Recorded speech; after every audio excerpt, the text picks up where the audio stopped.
AK-47 आप में से अक्सर लोगों ने इस राइफ़ल के बारे में सुना होगा। क्या आप जानते हैं कि ये राइफ़ल कब, क्यों और किसने बनाई? आइए इस वीडियो में जानते हैं।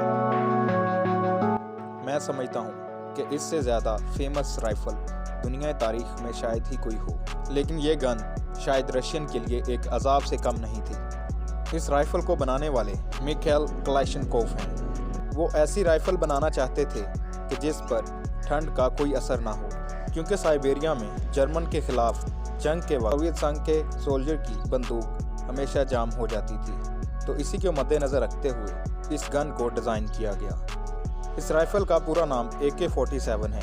A का मतलब है ऑटोमेटिक और K का मतलब होता है कलाशनिकोव, और 47 इसे इसलिए कहा जाता है कि सन 1947 में इसकी मंजूरी दी गई थी। ये इतना बड़ा रेवोल्यूशन था कि कई मुल्कों के झंडे